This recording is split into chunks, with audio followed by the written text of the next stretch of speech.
talked about the power of compound interest, and we've talked about what 3% means to your portfolio.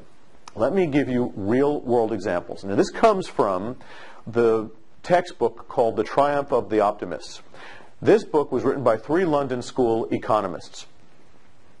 And they looked at the 16 countries that have had markets for the last 230 plus years. And here's what they've discovered. Inflation's been about 3.5%.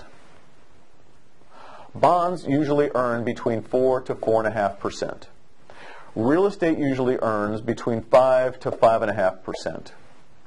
And the markets usually earn about 8 to 9%.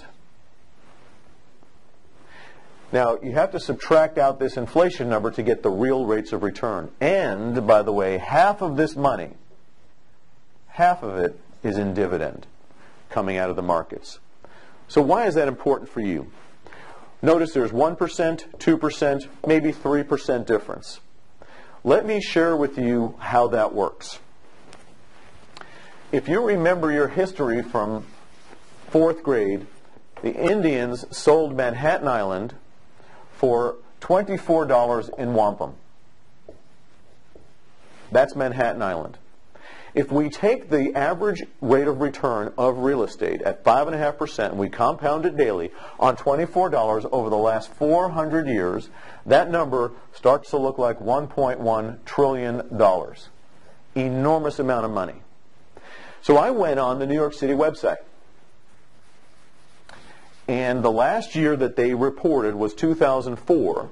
And in 2004, before the big real estate run-up and before the big real estate crash, this is now 2011, all of New York City's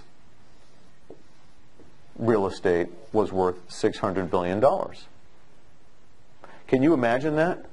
$24 at 5.5% equals $1.1 trillion, but all of New York City's assessed value of real estate is $600 billion? That's the power of compound interest, folks. Make great decisions.